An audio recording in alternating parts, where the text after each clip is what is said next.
Folks, today we're taking a look at my top 10 favorite throwing putters. Now, I love throwing putters. That's pretty much my ideal way to play disc golf, is just going out there and slinging around some 3-speeds. And while I haven't thrown every single putter out there, I have thrown a really big variety and owned a really big variety of putters, like way too many. And that has now culminated in this top 10 list. Now, I am talking specifically about like traditional throwing putters. I'm not talking about like zone type discs, like overstable approach style discs. Those are great too, just not what this list is about. Now, this list, of course, is just my opinion, and it's very biased because that's how opinions work. So if you have a different favorite lineup of throwing putters, why don't you let me know down in the comments below. Otherwise, let's jump into it.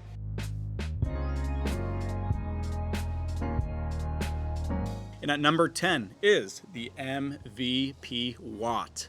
Now, the Watt has the numbers 2, 5, negative 0.5 turn, 0.5 fade. It is a ridiculously high glide putter, a bit on the deeper side, which not everyone's gonna like. I kind of prefer that like middle depth where it's not really deep or really shallow. While this one is on the deeper side, I still really like it. I actually power grip all my putters, so all of these putters I'm talking about today are definitely power grip friendly. The Watt is great for really dead straight shots, especially because you can kind of back off on it and not throw full power. And because it's just so high glide and has that little bit of turn, it's still gonna go really straight. But if you do power up on it, you can get like nice subtle turnover lines. Now, a lot of people refer to this disc as like a max weight glitch because it has that glitch like crazy glide. So if you want something that goes really far without having to put a ton of effort into it, the Watt is a great choice.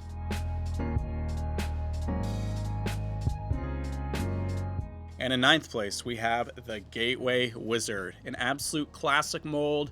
If you're like me and you live anywhere near that big, beautiful semicircle, you know what I'm talking about. The Gateway Arch out in St. Louis. If you live near there, you've definitely thrown the Wizard. The Wizard has the numbers 2, 3, 0, 2, and I'd say that's pretty accurate because it's a bit on the lower glide side of the spectrum. Goes really straight, but definitely has that hooking fade at the end.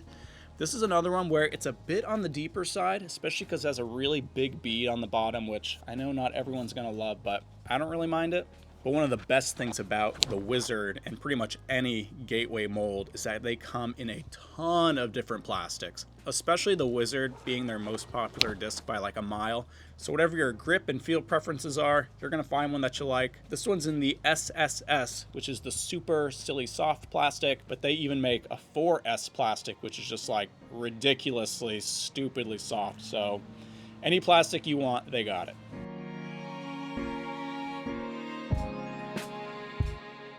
Now in 8th place, we have the Prodigy PA3. This is definitely one of Prodigy's most iconic molds. I think probably their best mold. It's pretty similar to the Wizard in a lot of ways. Has the numbers 3301. Ignore the fact that this disc says 3401. Prodigy did a big revamp of all their numbers recently, and I think 3301 represents the flight a lot better because this disc is a lot like the Wizard, pretty much in flight and in feel, where it has that bigger bead on the bottom, has a really flat top, but it's definitely on the low glide side of the spectrum, which I like having a mix of high glide and low glide discs because those low glide discs are really nice where you can throw it hard and know you're not going to overthrow your target. And it has a little bit of overstability at the end, so you don't really have to worry about turning it over. Now, this one I have here is beat to absolute crap. This is in one of their baseline plastics. So this one that you're seeing in the video, kind of deceiving flight-wise because it's a little bit more understable than your typical PA3. But if you get one new in the base or the premium plastics, they're gonna have that overstability.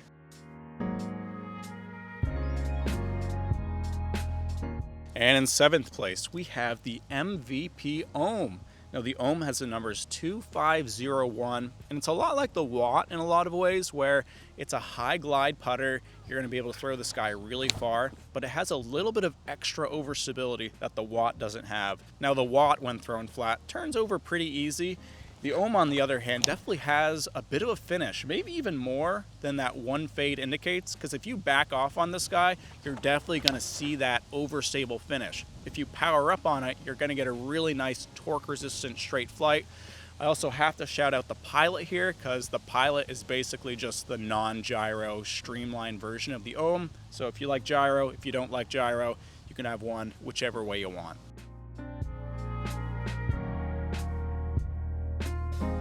And in 6th place, we have the Latitude 64 Pure. This one has the numbers 3, 3, -1, 1.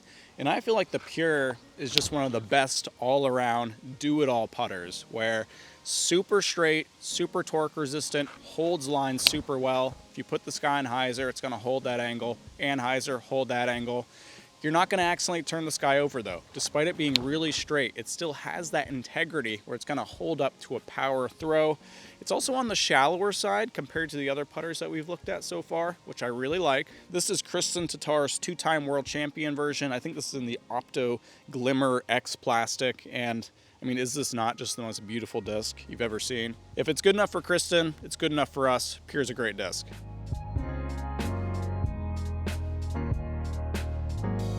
And in 5th place, we have one of the most popular putters of all time. It's the Discraft Luna. When these guys first released, the numbers were 3303, and it was the poster child of just numbers being an absolute sham, because this disc does not fly at all like a 3 glide, 3 fade style disc. Since then, they've updated the numbers on a lot of the newer runs of Lunas, and now they read 3402. Though on the Discraft website, it still says 3303. Anyways, I would put the numbers probably more like 3401, because this is just a super straight, super high glide putter.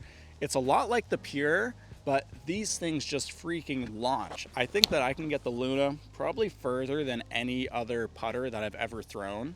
And like the Pure, it's a bit on the shallower side, which is kind of surprising just how much glide these guys have because of that. This one's in the ESP plastic, one of the Tour Series ones from a couple years back when they did like the retro writing on them. Of course, the Luna now comes in so many iterations. They've released like 1,000 different runs and special editions of Lunas. I feel like the disc golf community has kind of had like Luna fatigue this year because there's just so many dang Luna releases. So I feel like these aren't quite as popular as they were the past few years, but I still think the Luna, as far as just putters that absolutely launch, Luna is one of the top choices.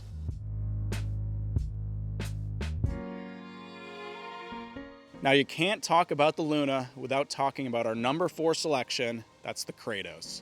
Now the Kratos came out earlier this year, and it's literally just a beaded Luna. Like, nothing fancy. Take a Luna, put a bead on it. And the very first Kratoses that came out were in that like base Discraft plastic, and I reviewed them back in the day when they first came out. And I was surprised that it wasn't really that much more overstable than your typical Luna. Like, they had very similar flights, but these new Jawbreaker Z Flex versions that came out a couple months ago, these guys are super beefy, like really surprisingly overstable. By far the most overstable discs of any of the putters we're talking about today. This is the type of putter where I have to put it on like a big Anhyzer flex line to get that max distance, because it comes out of its flight really fast and starts fading. Really surprised me how overstable it is, but I really like it for that. Extremely torque resistant, great for headwinds. So if this is one that you passed on back when they first came out, I highly recommend going and checking out these newer Jawbreaker Z Flex versions.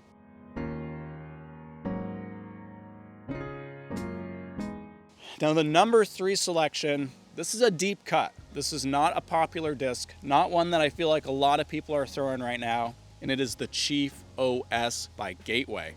The Chief OS has the numbers 3302, and this is an extremely low profile, flat, really slim feeling disc that has a lot of overstability. But I like that I can really power up this guy, throw it hard, and it just goes dead laser beam straight.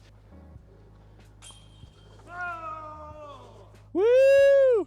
But if I back off on it at all, I get a nice overstable, aggressive fade at the end. But the main difference is that instead of having a flat angle between the edge of the wing and the bottom of the rim, it has a very concave profile. So it has a very high speed feel compared to a lot of the other putters that we're looking at today. And I feel like that makes it great for the forehand. It's very rare that I'm flicking putters, but the Chief OS, probably the only putter, like only true putter, not counting zone-like discs, that I'd actually forehand. I almost see this as like a transitionary disc, where it's not quite like those traditional throwing putters, but it's also not quite like a zone. Just somewhere in the middle, really good. And of course, this is my Kansas City Chief die on my Chief, so it's my Chief.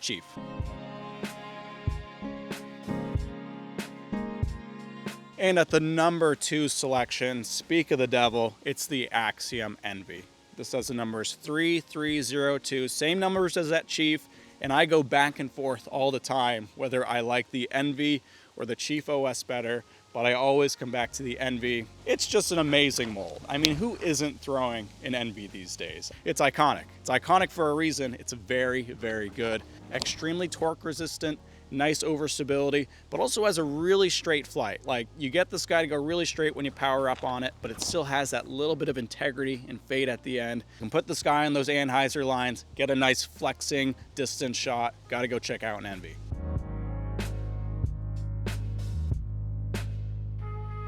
And in first place, if you've been watching this channel for a while, you already know what this disc is. There's no surprises here. It's the Axium Proxy.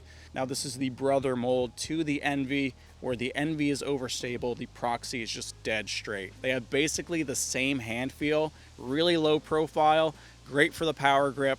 These guys go really far, and they also hold any line you put them on. Put it on hyzer, get just a little bit of baby flip, push, fade at the end. Put it on Anheuser, it's gonna hold that angle, but if you put this guy out straight, you're gonna see that beautiful laser beam flight. That's what we all want. That's why we're throwing putters. We love that straight flight with just no left to right deviation, and the Proxy does that better than any other. And that's 10 putters. I wanted to include more than 10 because there's just so many putters that I enjoy throwing. So some honorable mentions that didn't make the list. The Infinite Discs Tomb, super low profile putter. The Innova Invader, that's a nice low profile beaded putter. The Berg, yeah, I'm a Castoplast Berg fan. But ultimately, those are my top 10 favorites. If you have a different list, why don't you let me know down in the comments below. And if you enjoyed this video, I'd appreciate if you consider liking and subscribing. You can also go check out this video's sponsor, Grow and Throw. Grow and Throw is a retailer here in Columbia, Missouri. You can also find them online at growandthrow.shop. They carry a nice variety of discs. They just got some new MVP stuff in. They got a couple trails in right now. So if you're in the area, go pick up a trail from them. And you can also follow me on UDisc community at Flying Fajita. You can follow me. I'll follow you. We'll see what each other are doing out on the course. And that does it. It's really freaking cold out here. I'm excited to go back inside. Take care, guys. Love you. See you next time.